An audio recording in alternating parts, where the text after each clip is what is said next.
I was trying to say that Arabs they don't really go for black women. And I don't really understand what is the reason why black girls, black women are always very triggered whenever somebody say that other ethnicity of men don't favor us. Like, why do we look for validation so much? So since my time of me being here in Uganda, I have noticed a few things, especially when I fly out of the country. The first thing I notice is there are a lot of Ugandans at the airport. That makes sense because this is Uganda. But I notice a lot of Ugandans flying towards the Middle East. And it's been such a crazy thing that the Business Insider in Africa has noticed that Uganda has made about $6.5 million sending their people abroad to go and work for Saudi Arabia. The second biggest country on the list is the United Arab Emirates. And that would probably be true for Kenya. You see, because of the lack of opportunities in our mother continent, we have a lot of people going over to these places. Now in Uganda, the number is 77% women, the rest men. I would assume it would be the case for Kenya. And speaking of Kenya, there's a really good channel I found out about today called the Nilotic Empress. Now she no longer lives in Dubai. She now lives back in Kenya, but she was there for a decade. And she has some pretty interesting stories about dating Arab men. Now, this YouTuber is very vibrant, very straightforward, very unorthodox in her delivery. And when she was trying to warn the sisters from the African continent about her issues dating some Arab men in Dubai, they hit her with a lot of criticism. And that criticism sounded like this. Video today, and I am going to talk about my experience dating Arabs. And I know that I made a video a couple of months ago regarding just basically talking about the Arab black women situation. And I know that a lot of girls were very triggered in that video, like in a sense of I was trying to say that Arabs they don't really go for black women. And I don't really understand what is the reason why black girls, black women are always very triggered whenever somebody say that other ethnicity of men don't favor us. Like, why do we look for validation so much? I don't understand. Like, I don't know why we don't just understand that other ethnicities of men don't prefer to date us, and it is okay, because I am sure that even you yourself as a black woman, you don't prefer to date a certain people for whatever reason. And I don't see the reason why you people get triggered. The black women were so triggered in a sense of they felt like inside that particular video, they just felt like you can't tell us who doesn't want us. One of the first things that she noticed was that a lot of the Arab men that she came across were not really solely focused on dealing with black women. It was something that they were not really so interested in doing. Now, a lot of women wanted to have opportunity dating these guys, but it wasn't their first choice. That's not what they were really trying to do. And of course, this came with more issues. Now, as she was working for airlines and a flight attendant, she came across a guy that was really trying to date her, and she exchanged numbers. But she said in the conversations, he would always talk about this. Dang, and every time we are together, he was always talking about sex.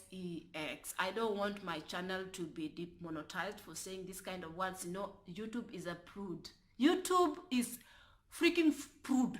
So if they hear anything to do with anything like sex, they demonetize sometimes, and I don't want this. Yeah, he would often talk about booty clapping sounds. sex, right? We get it. This is not unnormal because most men like to talk about booty clapping sounds. We get it, right? Most men like talking about that. But then again, she noticed something else. What was that she noticed? All men. Then a as time goes by, I'm very cautious with him, but I am dating it. We are dating, but we are not official. He's not a kind of a person who is going to be official. But then before I go further, I'll just like to let you guys know that the guy was Lebanese. I never ever dated like an Emirati guy or a Saudi Arabian guy or any other Arab man. This is the first guy that I actually gave my number and I ended up hanging out. But then one thing that I realized was that this guy was never ever with me. Like one time we went to an outside event, you know, he took me to this pub and we were like, I don't drink. So we were just having like soft drinks and coffees and tea and whatever and just talking. And we were like not even talking about anything. Like we just had nothing in common. So probably we were just like hanging out. But then I didn't find, there was no the impression that he gave me was that he was dying to go to bed with me. That is the impression that he was. I still gave him a chance to prove himself wrong, you know, like to prove me wrong actually. But I still continue going out with him. But the more I went with him, I think it took me, like we were like, he was always like calling me out. And then I also realized that maybe whenever he was alone and feeling lonely and yada yada, he wanted to hang out with me. And for the most part, he never wanted to hang out with me in public places. He always wanted to hang out with me in the indoors. And that mainly in his house. He had a studio apartment. So he was like, always like, he was just a strange guy. You know, obviously just a strange guy. She noticed that the guy didn't really want to be seen with her at all. Now she then started talking about Saudi Arabians and some of the Emirati men because she didn't really come into contact with them, and the Emiratis own Dubai. And she gave a really good reason as to why that is. The impression that he gave me was that he was dying to go to bed with me. That is the impression that he was. I still gave him a chance to prove himself wrong, you know, like to prove me wrong actually.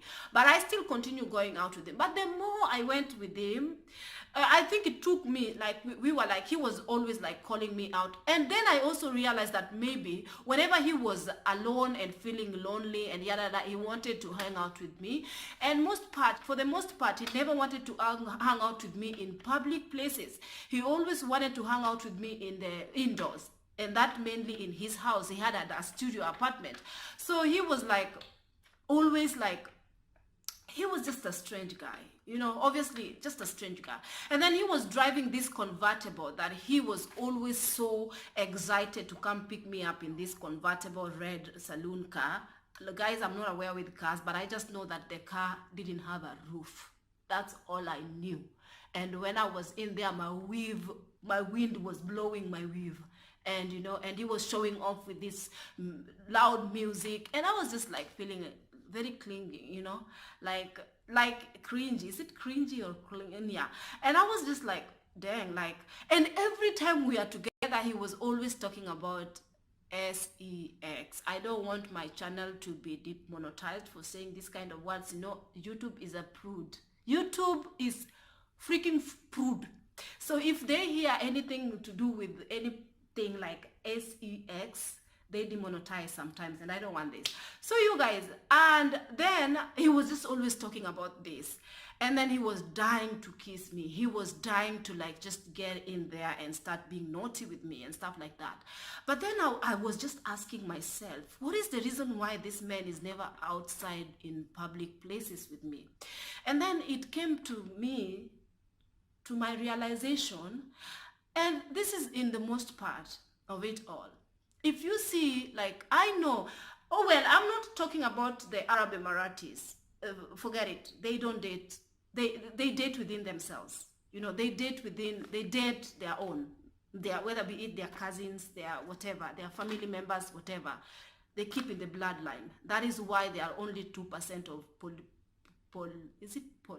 population, yeah. So they don't like, you know, there are not many of them here. Like they are very, like they keep within each other. That is why they don't just get anybody to come into their family and start brooding. Like they want to brood within each other. So that is the reason why they, forget it. Whether you are a black African American or whatever, they ain't gonna be dating you. And I'm sure you also might not want to date them because you don't roll like that. So it's okay. It's okay for me to say this and for you not to come into my video and jump into the comment section and start saying yada, yada, yada, blah, blah, blah. No need, sis. No need. Just keep it to yourself, okay? Let's move forward. So, this guy, for the most part, these people are usually like always ashamed to show off, whether it is that they were having a black woman for whatever reason, maybe having them as a side chick or whatever. I haven't seen much of it because for the most part is that they hide them away, because this man was with me, but he was hiding away had me away as much as possible. Like, am I some type of circus? What am I? I don't understand. That I have to be hidden away from the community. Because these people do not like to intermix. Now, I want to pause right there as we discuss this and finish the rest of things. Now, he wanted to, see her and possibly sleep with her, but he didn't want to bring her around the friends. And the other guys, like the Emiratis and Saudis and Qataris, they had no interest in intermixing with anybody else. Now, you can call that racism. You can call that favoritism, because, we have Indians that are accused of that here in East Africa. What it's called in many cases is, some may consider it to be race loyalty. That thought process doesn't just stop when it comes to intermarrying or breeding. It comes to business, right? So whenever you get a hold of these individuals, when they're doing business, they're going to always favor each other. There are going to be rules in place to make sure that their communities develop at a faster pace than our communities develop, because all of these rules are so rigid. They can only operate with certain boundaries. If you're an African, you want to marry a white person, or even in the black community, interracial dating, that's not going to really be so looked down upon. It's more looked down upon the African American community for sure than it is Africa. But in Africa, it might be, oh, that's great, you're expanding your horizon. But you don't see these groups doing that. And they don't do it because they know how important it is to their legacy and what their people should look and act like. They're not going to try to risk that. That's why you have Africans going over to Dubai and Emiratis, how the way they feel when they get their money from their oil, and vice versa. On the flip side, it's not like that because the loyalty is lacking. But let's kind of go fast forward here. Fast forward. Let's get to the fact that, one day he was asking her if she had a friend for his friend, and what next? Came to visit me, and this is why I stopped dating. I stopped going out with this guy. He was like, he brought his friend and then told me, let's go to my house, but then bring a friend of yours. Which friend? Well, I have a friend who came to visit me. Then I asked him, why do you want me to bring your friend? Because I have another friend of mine, so we can be a couple together in my house and we can just like hang out and yada yada. So yeah, so when I went with my friend, because he came to visit me, and his friend and my friend were like getting it on in the, it was a studio or whatever. And then I was there, so I was there with him, and he was like looking at me like, why aren't you like your friend? Why aren't you open like your friend? I'm just like, bitch, we ain't like that. We ain't friends like that. Like, you ain't gonna get no cookie. Like, just forget it. So then after that, I was just like, boy, you get lost with your convertible car. I ain't got no time for this. So then I just stopped seeing him after that. After he supposedly, in my mind, he was like, he wanted us to have an OG together, like a foursome, threesome, whatever you call it. But he was not getting that from me. So after some time, he just got bored of me. And every time he called me, I was just giving excuses, and I never went out with him. And that was the last time I went out with an Arab man. So basically, he had a friend. The other friend ended up, put a clap sound, smashing her friend. And he was like, well, why ain't you letting me get an action too? And again, this is a man that is not trying to be seen with her. This is a man that's not trying to be serious with her. And we're not saying this happens all the time, but when you're thinking about what happened in Dubai, a lot of women complain about this. And see, I want to talk about this because mindset is very important when dealing with other groups. We need to know, and she mentioned something. They don't care if you're black, Kenyan, African American. Let's play that right there. An Arab, specifically Emirati men for like the longest period of time, like especially African. And a lot of people were like saying that well, they don't date African women, but they date American women. I was like, sis, don't you even listen to yourself? Like, it just doesn't make sense. Like, seriously, Arabs, so long as you are black, you are black. Whether you come from America, you come from Trinidad and Tobago, you come from Jamaica, you come from whatever, they don't just get it. They don't get the accents, they don't get nothing. They just like, you are black, you are African. You are, actually they usually just come to you and to greet you, Africa? You Africa? That's all they usually like, Africa, like whether you are American or what, doesn't matter to them. Yes, they don't care if you're black, African American. Look, you're not Arab, so you are black, period. Once the black world can start to look at ourselves as, well, damn, everybody else look at us as those other people, but we're over here trying to fight to be amongst people who don't value us or look at us the same. Damn, once we start looking at us like how the Arab world looks at each other, man, look at all the opportunities we're going to create. We're going to start investing in our own group. We're going to start having more rules and standards. And then when you have that mentality, guess what? You'll have less and less and less people dealing in Africa. End of the video, she made a statement if she would ever date another man in Dubai that's Arab. Hear what she said. Arab men. And that was the last. And don't say never. I say never. Because it's ain't never gonna happen. You know why? Because for the most part, if somebody will only hide me away from the family or from his friends, and it's almost like he's ashamed to show me off, I wouldn't date that person. So I'm not like, I just don't date them, because again, they just not, let's just say, as much as they would say that they're not my type, I'm not their type, I would also comfortably say that they are not my type. And again, I don't think that has anything to do with that she hates Arab men or anything like that, or she's racist. And I'm not saying that anybody is racist, but the way that she felt, it made her be convinced to stick with her own people. And let's look at her now. She's married to a Rwandese man. She put the video up there. They look like a good couple. She's back in Africa. She seems to be doing well. And that's what we need to be doing. We need to be trying to work together versus doing other things. But guys, what do you think? It's your boy, Shady Jackson. Back at it again with the episode of Kinganda. I'm out.